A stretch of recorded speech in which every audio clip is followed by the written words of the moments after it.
세 번째, 첫 번째는 이 사모함에 관해서 과연 내가 원하는 것이 무엇인가, 사모함에 대한 검증. 두 번째는 전반적인 삶에 대한 검증. 두 번째 전부 3장 전부 해당되겠죠. 이제 구체적인 것은 우리가 이제 뒤에서 볼 겁니다. 세 번째 검증은 이 성경 말씀에 의하면 능력에 대한 검증도 필요하다는 능력에 대한 검증. 능력이라는 것은 무슨 뛰어난 어떤 큰 능력이라는 것보다도 이 사역자로서의 역할을 감당하는 데 필요한 기본적인 소양과 능력이 있다는 거죠. 이 능력에 대한 검증.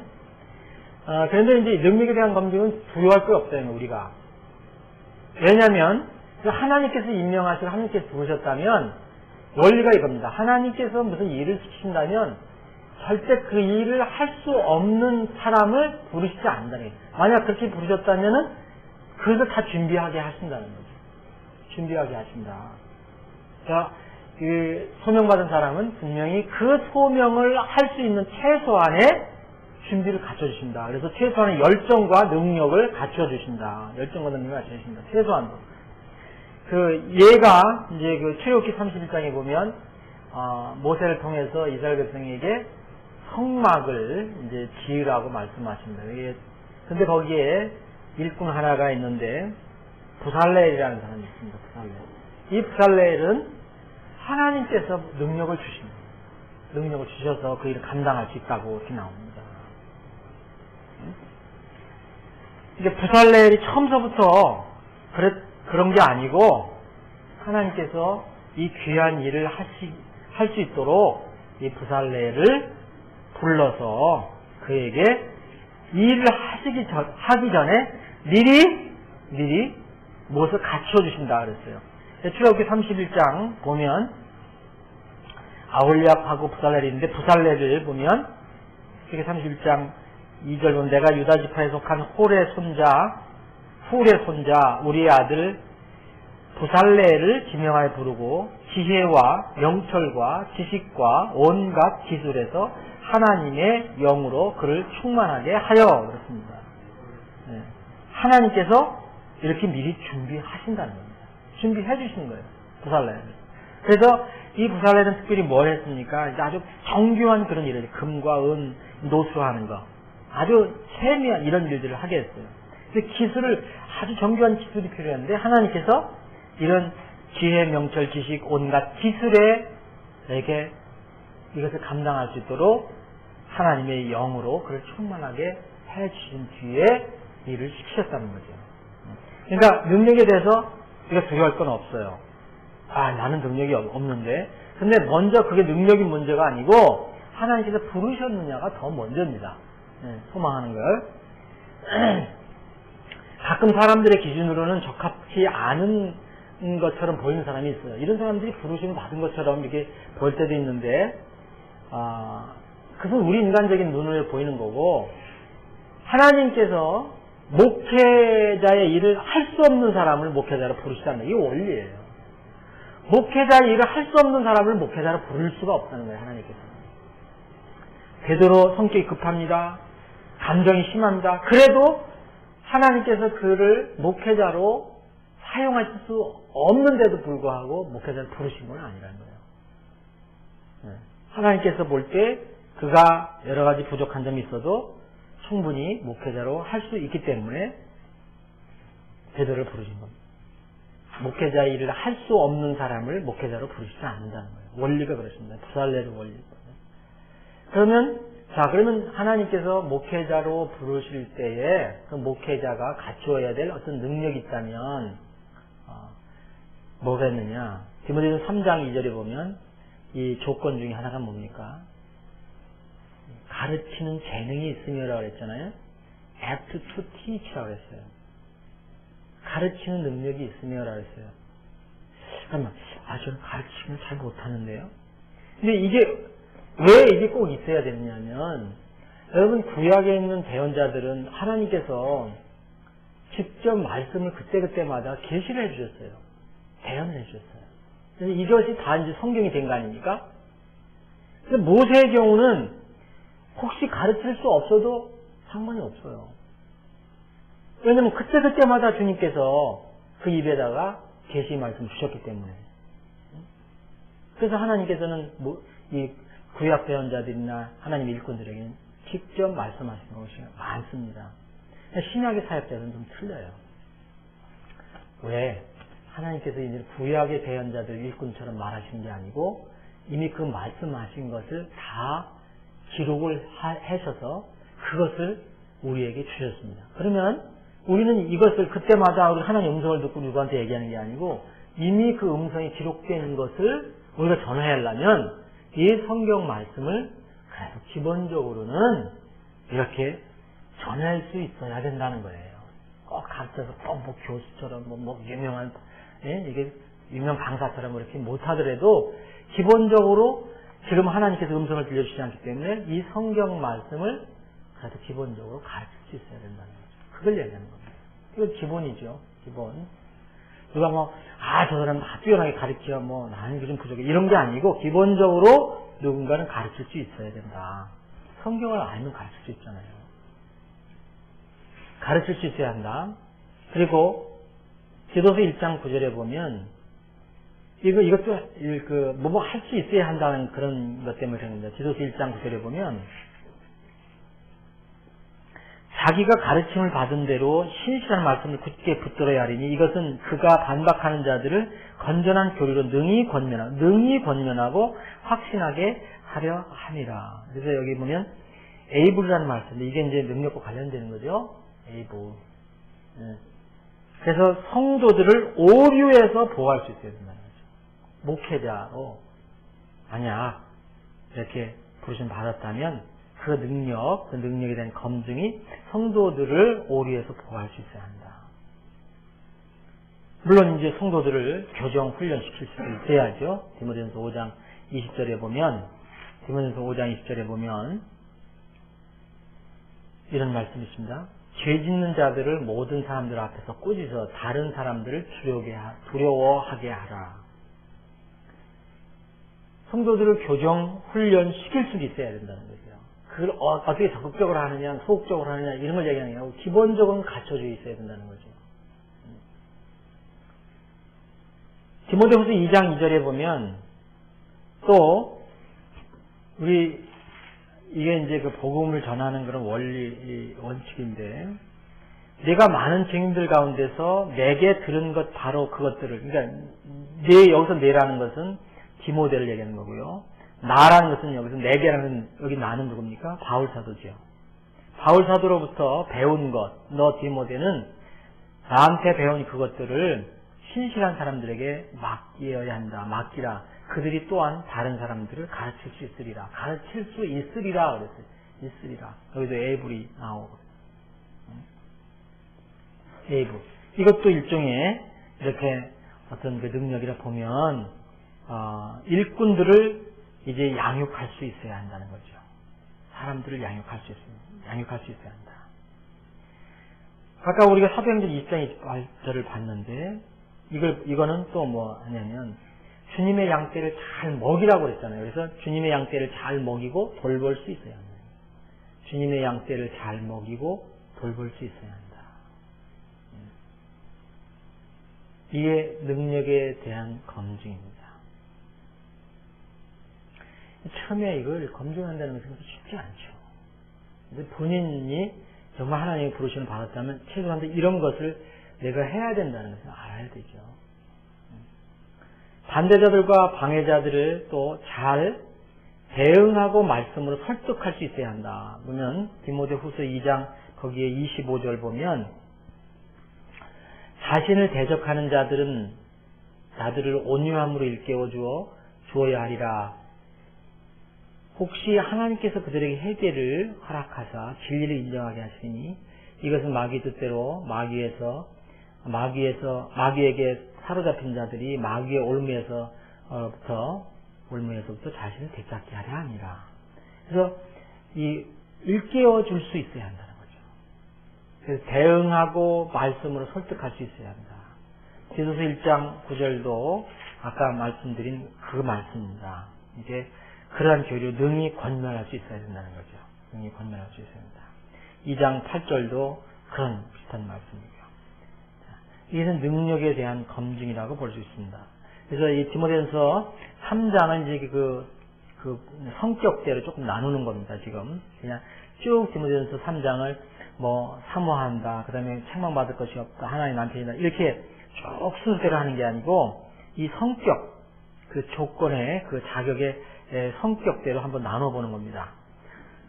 네 번째는 우리가 이제 첫 번째 사모함, 그 다음에 삶에 대한 검증, 그 다음에 능력에 대한 검증, 그 다음에는 인정에 대한 검증. 인정에 대한 검증이 뭐냐 하면 이 다른 사람들로부터 인정을 받을 수 있어야 된다는 거죠.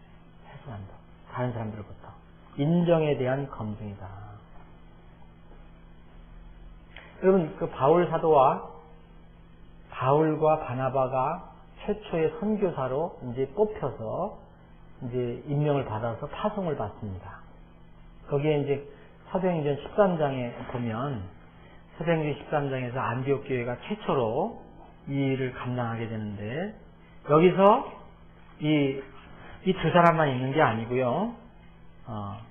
이 교사들이 몇 명 있었는데, 이 사람들을 성령께서, 물론 이제 지금은 우리가 이런 성령의 직접적인 이런 그 음성을 들을 수 없지만, 성령께서 직접 바나바 사울을 불러서 시킬 일을 위해 그들에게 따로 이렇게 성도하라 그랬어요.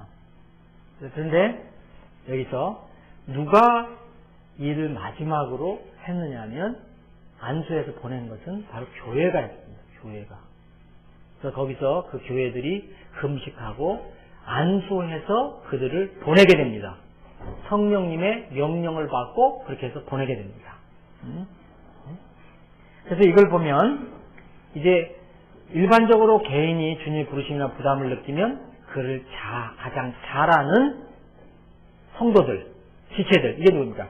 교회가 인증하는 형식이 성경에 나오는 겁니다. 교회가 인증하는 형식. 나 혼자 되겠다, 이렇게 해서 되는 게 없어요.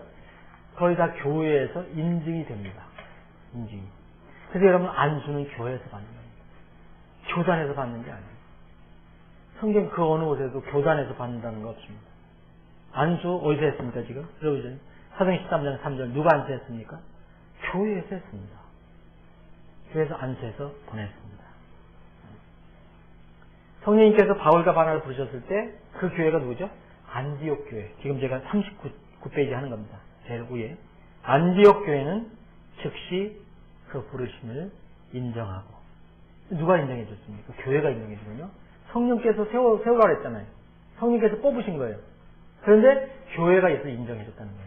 실질적으로는 이 바울과 바나바가 누구한테 인정을 받았느냐? 이 보이는 사람들인 안디옥 교회 자기 형제 자매들로부터 인정을 받았다는 거죠. 근데 꼭 그런 것만은 아닐 경우도 있어요. 꼭 그런 교회에서 꼭 인정을 받아야 되느냐? 여러분, 교회가 비진리의 교회고 정말 하나님의 교회라고 볼 수 없는, 그리고 굉장히 무질서한 교회고, 말씀에 많이 어긋나는 그런 모임이라면 얼마든지 그 회중들이 이렇게 비성경적으로 독단적으로 할 수가 있잖아요. 이럴 경우는 분명히 하나님께서 이 사람을 쓰시길 원하시는데도 교회가 이렇게 인정 안 하는 경우도 있습니다. 이것은 교회 회중의 문제가 있는 거예요. 여러분, 예를 들어서 예수님도 이스라엘 백성을 위해서 오셨는데 그 백성들이 인정을 안 했거든요. 사도 바울도 마찬가지예요. 사도 바울도 여러분들 제일 고민 중에 하나가 뭐냐면, 사도 바울이 뭐냐면 자꾸 자기의 그런 어떤 하나님의 부르심에 대해서 자꾸 의심하고 거짓말을 많이 퍼뜨리는 사람이 있었어요. 저 사람 가짜야. 저 사람은 가짜 사도야. 저 사람 돌아다니면서 괜히 돈만 울고내는 사람이야. 이런 얘기를 많이 들었거든요. 바울 사도가. 그래서 분명히 하나님께서 세우신 그 종인데 교회에서 이럴 때는 인정을 못 해준 겁니다. 그 교회가 영적으로 문제가 있을 때. 사도 요한도 그런 경험이 있었고요. 예? 여기 요3에 나오는 이상한 사람이 있잖아요. 요한 3서에 보면 교회를 딱 점령한 사람 안에 있었잖아요. 예? 교회를 딱 쥐고 있어요. 근데 이 사람은 고약한 사람이에요. 막 휘둘리는 사람이에요. 디오드레베라는 사람은 신제자, 이건 뭐 사도 요한도 안 받고, 막 거기서 그냥 혼자 독단적으로 막, 있잖아요. 여기 요한 3서 10절 보면, 그러므로 내가 가면 그가 행하는 이 행위들을 기억하리라. 그가 악한 말대로 우리를 헐뜯고도 그것으로 만족하지 아니하며 자신도 형제들을 받아들이지 아니하고 받아들이고자 하는 자들도 금하여 그들을 교회에서 내쫓는다. 이게 지금 이런 사람이 교회에 있으면 큰일이에요. 이제 디오드레베 같은 사람이 있으면. 예를 들어서 누가 이제 우리 교회에 누가 오는 사람, 선교사라든지 뭐 이렇게 방문하는 형제들이 있다면 이런 사람들 막 내쫓고 헐뜯고, 네? 그래서 아마 이 사도 요한도 그런 이 디오드레베한테 그런 경험을 한 것 같아요. 여기 3서 9절에 보면 내가 교회에게 썼으나 그들 가운데 으뜸이 되기를 좋아하는 디오드레베가 우리를 받아들이지 아니하니. 얼마든지 가능할 수 있다는 거죠. 이런 것이. 그런데 그럼에도 불구하고 만약 우리가 하나님의 일꾼으로 전임 사역자로 부르심을 받고 이렇게 공식적으로 무슨 일을 하려면 교회에서 인정을 받는 게 좋다. 우리 교회에도 그래서 이렇게 외부 사역자도 이렇게 안수해 줄 수 있는 그런 저희가 있습니다. 조항이. 이게 아무나 해주는 게 아니고 이런 충분한 교회에서 이렇게 인정을 해줄 수 있는 그런 내용들이 있습니다. 5번째, 이제 인정에 대한 검증. 이제 이건 좀 비슷하지만 이것은 자기 스스로 입증에 대한 검증이에요. 입증이란 이 검증은 테스트는 테스트인데 입증이 돼야 된다는 그런 검증입니다. 테스트입니다. 자, 그러면 이걸 뭐 어떻게 얘기해야 되냐면 사역자 임명 대상자는 성경 기준에 합당한 자신의 열정과 성실성을 스스로 입증해야 되는데 무슨 어디 전에 언제네 안수 전에 안수를 입증해야 된다. 이게 교회는 마지막으로 하는 것이 절차가 안수하는 거예요. 임명하는 거예요. 그럼 임명할 수 있도록 안수해 줄 수 있도록 안수 전에 자기가 성경 기준에 합당한 이런 부르심을 받았다는 것을 입증해야 합니다. 예를 들어서 디모데전서 3장을 다시 한번 보겠습니다. 디모데전서 3장. 디모데전서 3장 10절 보면 이 사람들도 먼저 시험해보고 그 뒤에 책망받을 것이 없는 것으로 드러나면 그들이 집사의 직분을 수행해 갔습니다. 집사의 직분을 수행해 한다는 것은 안수해 준다는 건데 그 먼저 어떻게 안수해 주기 전에 뭡니까? 먼저 테스트를 해보는데 책망받을 것이 없는 이 조건들 책망받을 없는 것으로 드러나면 그때 그러니까 안수 전에 입증을 해야 됩니다. 목회자나 감독이나 집사도 다 그렇게 해야 됩니다. 안수 전에 자기 스스로 이렇게 이게 부르심에 합당한 그것을 입증해야 되는데 사실 대부분 이게 안 되고 있잖아요. 그래서 입증에 대한 검증이 왜 필요하냐면 여러분 바울 사도가 디모데에게 아주 권면한 중에 뭐냐면 디모데가 이제 에베소 교회에 이제 담임을 하게 되면 분명히 이제 안수하는 문제도 생기거든요. 그러면 함부로 젊으니까 그리고 경험도 그렇게 많이 없을 거니까 안수를 신중하게 안 할 가능성도 있다는 거죠. 그래서 이 바울 사도는 디모데에게 뭐냐면 함부로 손 얹지 말라 그랬어요. 디모데전서 5장 20절에 보면 아무에게나 선뜻 안수하지 말라 그랬어요. 선뜻이라는 것은 서든입니다. 갑자기란 말이에요. 그러니까 이게 어느 기간 동안 이게 신중하게 살펴보지도 않고 그냥 선뜻 안수한다. 이것은 그렇게 하지 말라는 거예요. 선뜻 안수하지 말고 다른 사람이 제대로 참여하지 말고 순결히 지켜라. 근데 지금 과연 안수를 이 기독교에서 과연 어떻게 하는가 이런 것들은 거의 지켜지지 않는 거라고 저는 보거든요. 어떤 일정한 기준 무슨 무슨 목사 고시 예를 들어서 무슨 뭐만 통과하면 그냥 자동적으로 이제 안수를 받는데, 고시, 그것도 필요하긴지도 모르지만, 그거는 지식을 테스트하는 거잖아요. 근데 성경은 지식을 테스트하는 건 없어요. 무슨 능력, 아까 점검이 있지만, 여러분, 그런 얘기를 들었거든요. 제가, 목사 고시가 있잖아요. 목사 고시에도 컨닝을 한대요. 여러분, 어디 가가지고. 목사 고시에서도 컨닝을 해서 90점 받았다. 95점 받았다. 그럼 안 좋아하는 게 좀 이상하지 않아요? 왜 그렇다는 거지. 얼마나 또 내가 이해를 굳이 또 하려면, 그냥 정말 목사는 되고 싶은데, 내가 정말 열정적으로 주님 섬기고 싶은데, 내가 부족해서, 공부한 게 부족해서, 그래서, 하나님 죄송합니다. 이건 잠깐 보겠습니다. 이렇게 모르지만은, 참, 세상 기준은 그래요. 성경의 기준은 그게 아닌데. 자, 왜 입증에 대한 검증이 필요하냐면, 교회가 왜 이렇게 신중하게 하냐면요. 안수라는 것을, 여러분 뜻을 알잖아요. 제가 이렇게 김영규 형제님한테 나중에 안수를 했다. 이렇게 안수를 했다. 그러면, 안수를 했다 그러면, 이게 뭐가 했습니까? 이건 동일시라는 동일화.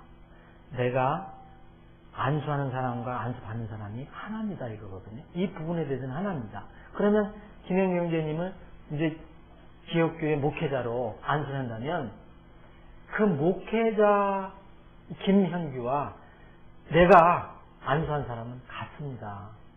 나는 내가 그 현장에서는 못하지만 김현규라는 한 형제가 이 목회자 역할을 계속 할 겁니다. 나도 책임이 있습니다. 그런 뜻이에요. 안수라는 것은 그래서 처음 나온 것이 이제 이스라엘 백성들이 자기 죄가 있으면 죄를 사함받기 위해서 양, 소, 염소를 끌고 가서 제사장 앞에 가면 제사장이 뭐냐면 네가 네 죄를 고백하고 네가 끌고 온 그 동물의 짐승에게 손을 얹어라. 이게 안수거든요. 그러면 안수하고 난 뒤에 그때 이제 제사장이 잡는 거예요. 목을 따든 뭐 해야 되나 피를 내요. 그런데 그 사람을 위해서 제사를 드리는 겁니다. 이 안수가 뭐냐? 단순한 의식이 아니고 나와 내가 안수합니다. 이 안수받는 이 염소하고 같습니다. 저는 같는데 같으니까 내 대신 염소가 죽습니다. 염소가 죽는 거 아닙니까? 이게 이제 사실 안수의 그 뜻이잖아요. 그러니까 함부로 안수하면 안 되죠. 저는 그래서 몇 번의 기회가 있으면 안수 안 했었습니다. 내가 양심이 이게 불편한 경우 있고, 교의가 서로 안 맞고 그럴 때.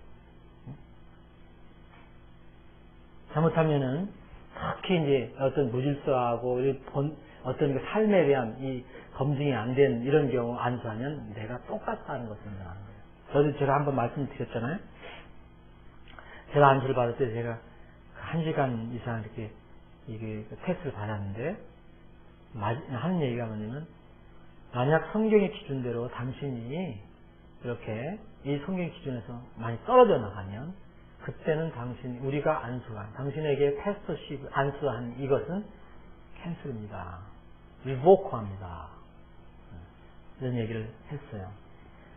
그래서 사람이니까 분명히 이렇게 완벽하게 할 수 없어요. 그러나 그 말을 하는 것은 뭐냐면 그 안수 받은 사람과 안수 하는 사람이 이 성경 말씀에 하나가 되어야 된다. 그런 차원으로. 그래서 저는 취소하고 안 하고 간에 본인이 그런 내 성경이 많이 떨어졌다.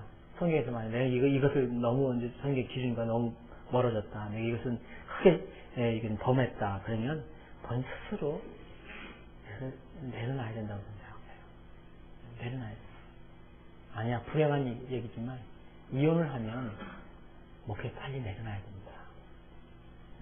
거기 이혼하면 목회 빨리 내려놔야 되는데, 그거를 거기서 그때 또 이혼한 것도, 이것은 절대 목회에 조건이 될 수 없다. 그거 머리 붕이 짜서, 그거 책 쓸 필요 없어요.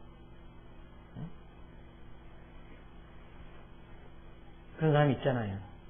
자기가 이혼해놓고 내려오시니까 이혼의 정당성을 책으로 냈어요.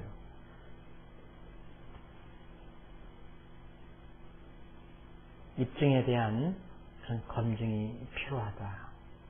그래서 이제 이런 겉으로 보기에는 검증이지만 부르심을 받은 사람 해당자에게는 뭔가 확신이지. 자기가 확신을 갖는 거잖아요.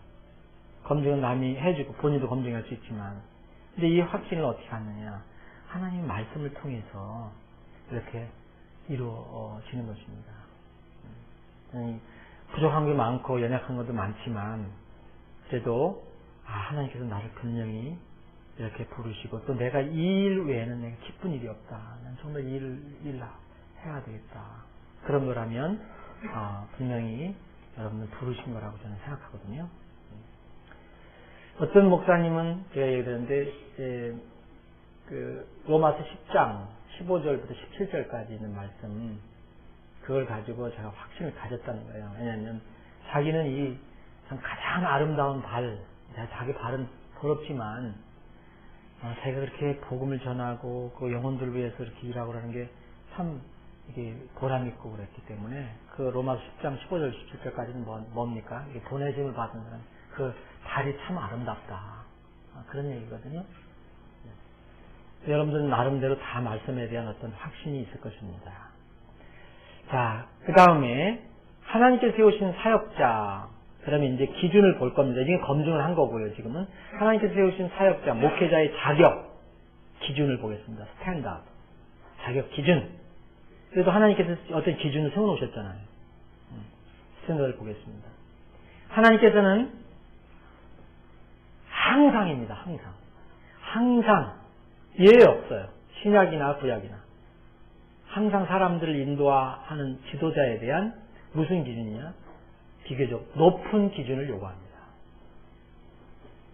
높은 기준을 요구해요. 그러니까 다른 기도를 하려면 지도를 받는 사람들보다는 뭔가 기준이 달라야 된다고 얘기하는 거예요.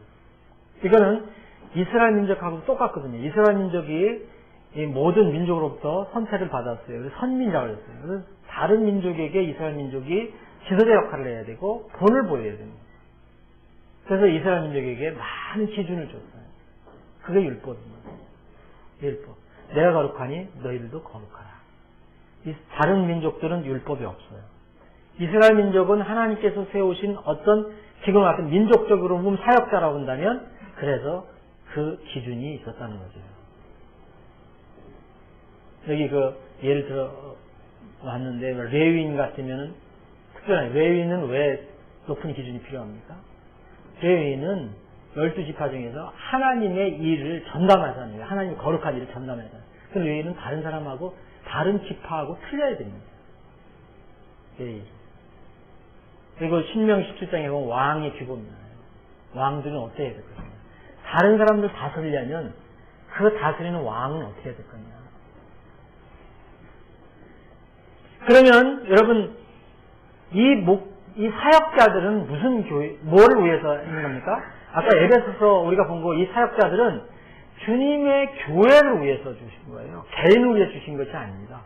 주님의 교회를 세우기 위해서, 거기에 성도들을 완전하게 하기 위해서 이 사역자를 세웠거든요. 이게 주님께서 피로 사신 주님의 교회 사역자들이라면 구약에 있는 그런 지도자들보다 더 높은 수준이 필요하지 않겠어요? 구약의 기준보다 훨씬 높아야 한다고 생각합니다. 예를 들어서 여러분 다윗 왕은 분명히 하나님께서 세우신 지도자였고요. 이스라엘 민족의 지도자였어요. 그런데 못된 죄를 범했어요. 근데 왕권을 물러나라고 얘기하지는 않았어요. 징계는 있었지만 왕권에서 내려오라는 얘기를 안 했어요. 이것이 이혼 그게 무슨 대단한 거냐. 열심히만 하면 되지. 모세도 그랬고 이 다윗도 얼마나 죄를 많이 졌냐. 그래도 왕권 유지했지 않냐. 그게 열심히 하면 되지. 이혼했다고 재혼하면 되는 거지. 이런 식으로 얘기하면 안 된다는 거죠. 그러면 이 성경 말씀이 또 우스워지는 거예요. 다윗 왕은 신약교회의 예가 아니에요. 다윗 왕은 신약교회의 직분이 아니에요. 왕이지. 다윗은 이스라엘 민족의 왕이지만 신약교회 목회자가 아니고 집사도 아니에요.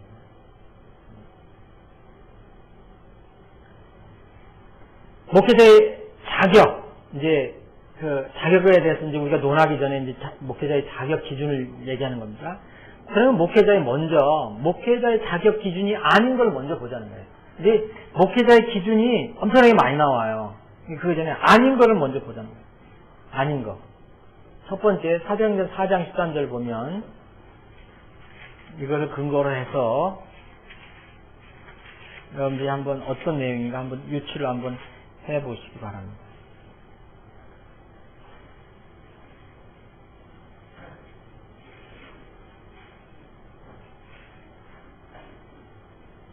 자, 목회자의 자격 기준이 아닌 거예요. 사도행전 4장 13절 제가 읽겠습니다.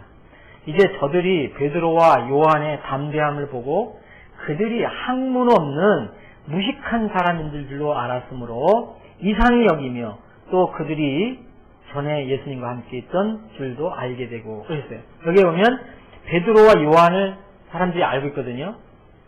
근데 갑자기 담대해졌어요. 담대해서 예수님 이에는 구원이 없다. 담대하게 얘기하고 있어요, 지금. 오직 예수 그리스도의 나사렛 예수 그리스도의 이름으로 구원받는다. 근데 그들이 뭘 알았냐면 그 베드로와 요한이 담대하게 이야기하지만 원래 이들은 학문 없는 무식한 사람인 줄 알았거든요. 자, 그러면 목회자의 자격 기준이 아닌 것 이걸 근거로 하면 이런 우리가 결론을 낼 수 있습니다. 정식 대학 교육이나 학위 혹은 일정한 수준의 지식이 꼭 필요한 건 아니다. 네? 정식 대학 교육이나 학위 혹은 일정한 수준의 지식이 꼭 목회자의 자격 기준이 되는 것은 아니라는 거예요. 이것은 목회자의 자격 기준이 아니라는 거예요. 목회자는 분명히 부지런히 배우고 훈련 받아야 되지만 반드시 어떤 학위가 필요한 건 아닙니다. 두 번째는 고린도전서 2장을 한번 보시면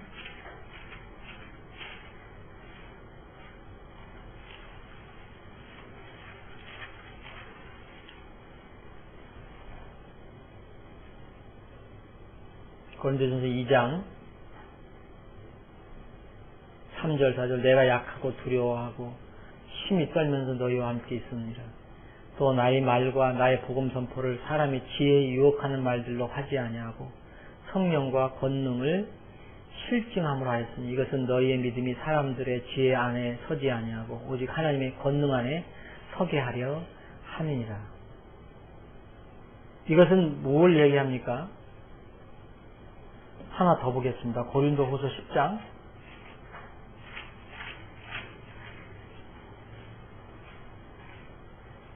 이제 바울 사도의 어떤 것을 지금 이야기하고 있거든요.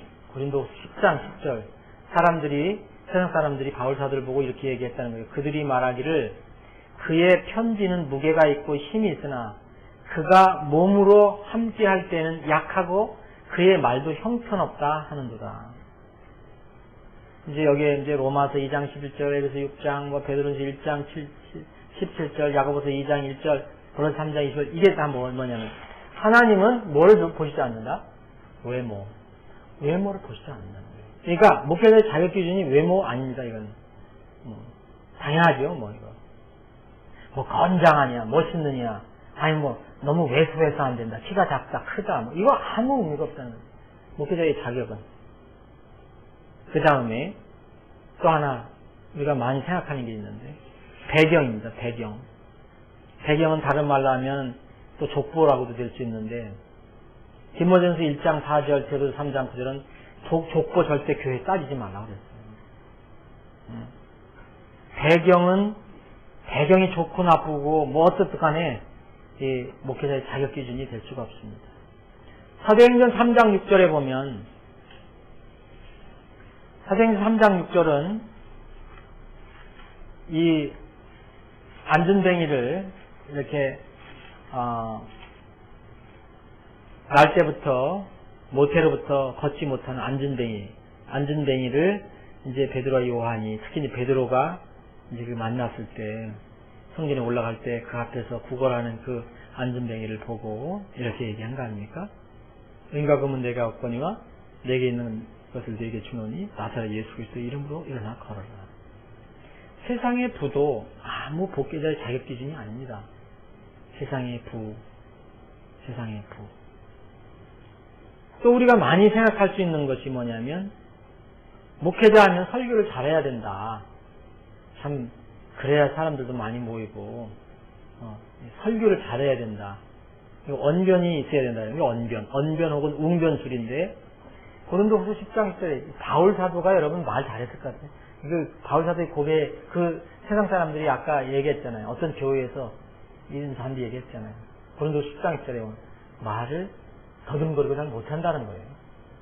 편지를 쓰거나 글을 쓰면 참 멋있는데 와서 말하는 거 보면 뭐 어떻게 했는지 모르지만 그냥 혹시 뭐 더듬고 좀 뭐랄까 좀 무슨 말인지 잘 모르고 뭐 하여튼 이랬는가 봐요. 언변이나 웅변술은 절대 이렇게 목회자의 자격 기준이 아닙니다. 그리고 고린도전서 1장 26절부터 29절까지 보면 타고난 여러 가지 재능이나 능력, 달란트, 이것이 목회자의 조건이 아니라는 거죠. 재능이나 능력. 그리고 또 하나 우리가 생각할 수 있는 것이 뭐냐면, 목회자의 자격 기준이 아닌 겁니다. 모든 사람의 생각에 다 맞는 거. 예를 들어서 여러분, 교회에서도 모든 사람에게 다 100% 인정을 받아야 된다. 이건 또 아니에요. 왜냐하면 사람들은 아무리 구원받은 사람이라도 다 서로 의견이 다를 수가 있습니다. 그러면 그 사람들이 바라보는 관점에서 어떻게 그것을 다 맞출 수가 있겠습니까?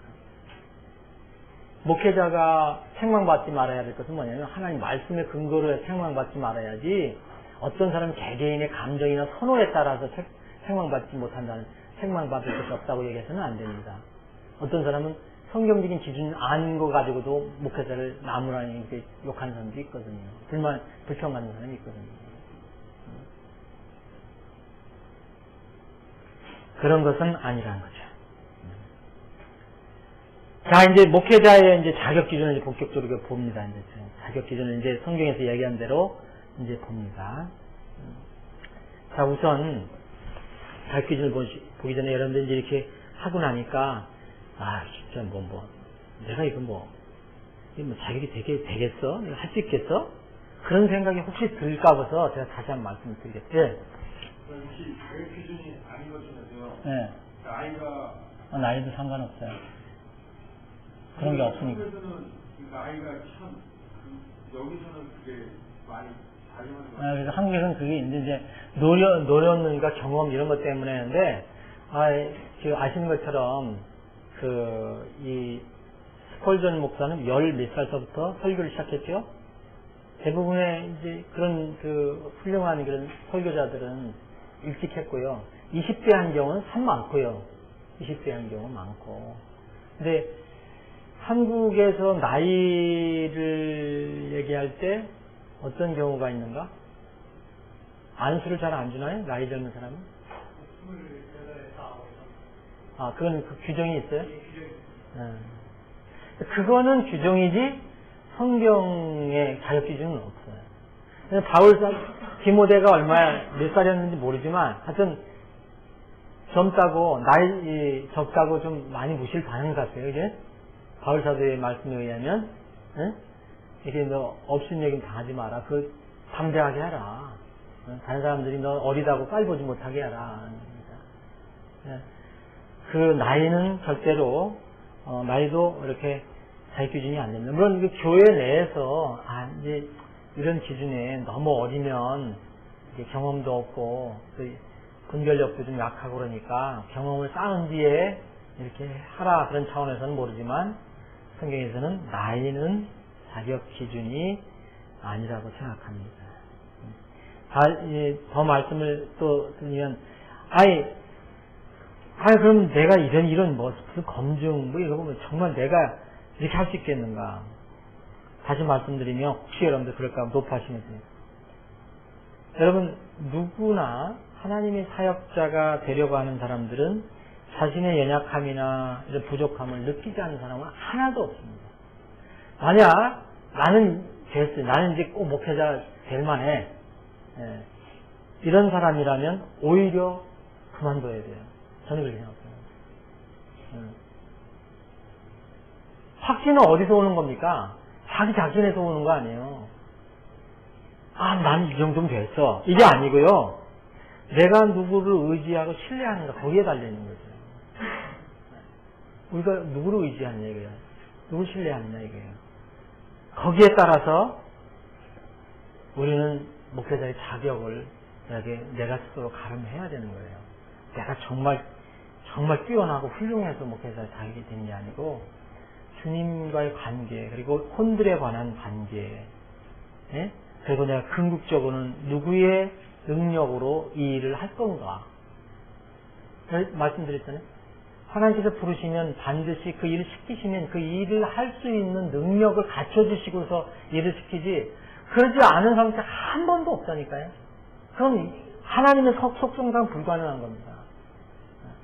지도자 차이는 다 있지만 하나님께서 부르셨다면 그 일을 할 수 있도록 최소한도 갖추어 주신다는 것을 믿으시기 바랍니다. 꼭 믿으시기 바랍니다, 여러분들이. 여러분들이 부르심을 받았다면. 그래서 다시 한번 이 관련된 말씀을 고린도전서 2장을 한번 볼까요? 고린도전서 2장. 다시 한번 아까 보겠습니다, 그거. 자, 바울사도 이렇게 고백합니다. 또 나의 말과 나의 복음 선포를 사람의 지혜에 유혹하는 말들로 하지 아니하고 누구의 권능입니까? 성령과 권능을 실증하고 하십니다. 내 힘으로 하는 게 아니에요.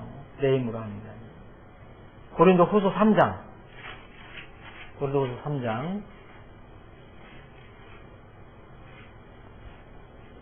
고린도후서 3장. 4절부터 우리가 그리스도를 통해 하나님을 향하여 이 같은 확신을 가지고 있으니, 확신을 가지고 있다고 하거든요, 분명히 바울사도가. 저도 확신이 있어요. 그런데 그 확신이 내가 무슨 확신을 갖는 게 아니고, 내가 내 안에서 뭐가 나온 게 아니고, 우리는 어떤 일이 우리 자신에게서 난 것으로 생각할 만큼 능력이 있지 아니하며 그랬어요. 네? 우리 자신에게서 나온 것을 생각할 만큼 그런 능력이 있는 사람은 없어요. 여러분들이 이 자격 기준 쭉 얘기한다고 해서 의기소침할 필요도 없어요. 근데 하나님이 말씀하신 거니까 잘 살펴봐야 되는 거죠. 오직 우리의 능력은 누구에서 납니까? 하나님께서 난다고 그랬어요. 하나님에게서 나옵니다. 이것만 있으면 됩니다. 하나님의 능력으로, 하나님의 긍휼로, 하나님의 은혜로 내가 사역을 한다. 복음을 전한다. 교회를 섬긴다. 선교사 일을 한다. 전도사 일을 한다. 목사를 한다. 자, 이제 목회자의 자격 기준을 이제 보겠습니다. 여기 1번이 뭐냐면, 1번이 디모데전서 3장 1절에 보면, 남자라는 겁니다. 조건이 남자예요. 여기 신자매님 서운하지 않죠? 어? 우리 집사람도 서운하지 않을 거예요. 남자가 그랬잖아요. 이게 남자가, 근데 A맨을 갖다가 남자라고 해석할 수 있고, 이렇게 한 사람이라고도 할 수 있지만, 이 남자가 곧 남자. 이게 목회자의 자격 기준이 제일 근본적인 거예요. 기본적인 거. 그러면 여자는 무자격자죠. 그죠? 여자는 무자격자예요. 미안합니다만 여자는 무자격자예요. 근데 지금 여자가 얼마나 많습니까? 여자가.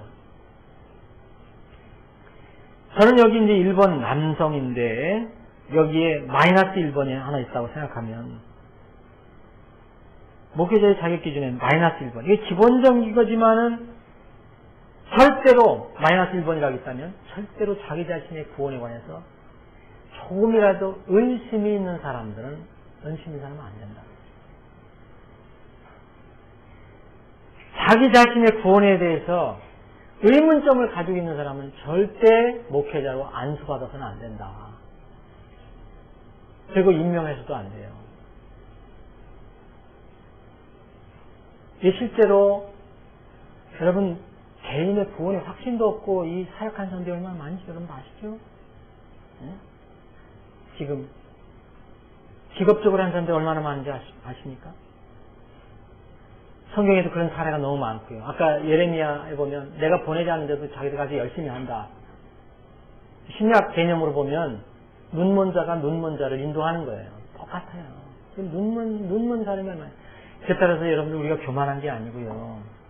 성경대로 보면 복음을 하나 정확하게 어떻게 해야 우리가 구원받는가, 왜 우리가 구원을 받아야 하는가, 이런 복음도 정확하게 이 사람들에게 안 알려준다면 이거는 자기 개인의 구원에 문제가 있는 거 아닙니까? 자기는 확실하게 구원받았는데 다른 사람에게는 다른 구원을 얘기할 수가 없잖아요. 아니 어느 목사님이 그래 예수님 믿고 구원받아. 그런데 그래도 이거 뭐 어렸을 때 세례도 받아야 되고 뭐도 해야 되고 뭐도 해야 돼. 이러면 그냥 자기는 구원을 그렇게 안 받았는데 다른 사람이 이렇게 한다면 이건 정말 위선자고, 응? 본인도 그 확신이 없으니까 이렇게 가르쳐주는 거잖아요. 마태복음 15장에서 그래서 예수님께서 사람의 전통을 가르쳐주는 사람들에게 뭐라 하냐면 하나님의 말씀이 아니고 사람의 전통을 찾고 하나님의 말씀보다 미리 앞서 가르치는 것, 더 중요하게 가르치는 사람들 보고 뭐라냐면 눈먼 자가 눈먼 자를 인도하면 이 도랑에 빠진다 그랬어요. 둘 다 도랑에 빠진다 그랬어요. 이게 참 가장 큰 문제예요. 사실 남자 이전에 이게 먼저 있어야 돼요. 분명한 거듭남이 있느냐, 분명한 영적인 경험, 구원의 확신이 있느냐. 응? 여러분 마태복음 23장에 보면 그 바리새인들과 서기관들과 이런 사람들이 뭐라 했습니까? 이 사람들이 얼마나 존재했는지 몰라요, 여러분. 마태복음 23장 16절 16절, 17절, 19절에 보면 이 사람들을 눈먼 안내자 그랬어요. 눈먼 안내자. 근데 이 사람도 뭐랍니까? 천국문을 닫는다 그랬어요. 천국문 앞에 가서 딱 자기가 지켜서서 자기가 안 들어가고 못 들어가게 해요. 그거 못 받게 하는 겁니다. 종교로 다 캄플라치 하는 거예요. 무서운 일 아닙니까? 그리고 자기가 열심히 가서 일을 해요. 근데 거듭남이 없어요. 종교는 있지만. 그래서 하나 만들면 어떻게 돼 있어? 개종교 하나 만들면 어떻게 한다 그랬어요? 자기보다 더 배나 지옥 자식으로 만든다고 그랬잖아요. 무서운 거죠, 이게. 가장 기본적인 것이 목회자의 자격 기준은 성경에 여기 안 나와 있지만 이건 기본이라고 생각하기 때문에 분명히 자기 자신의 구원에 대해서 확신이 있는 사람이 된다. 구원받지 않고 얼마든지 사역할 수 있습니다. 아까 말씀드렸어요. 얼마든지 사역할 수 있어요. 하나님께서 인정하지 않는 거지만. 근데 그 결과는 굉장히 불행합니다. 자기도 천국에 안 들어가고 들어가려고 하는 사람도 다 막아버려요. 이게 위험한 거예요. 지금 여러분 사실 이 시대에 지금 많이 구원 못 받는 많은 교회들이 지금 그 복음을 모르는 그런 교회들 보면 가장 큰 원인이 어디에 있습니까? 사역자가 하나가 변하면요 교회가 바뀔 수 있어요. 사역자가 하나가 변하면. 근데 사역자가 어두우니까 사역자가 눈멀었으니까 눈먼 대로 똑같이 가는 거죠.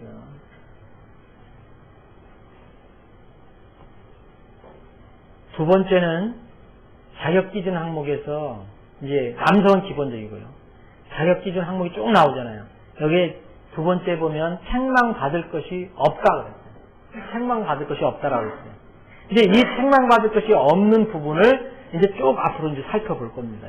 책망받을 것이 없어야 된다. 좀 쉬었다 가겠습니다.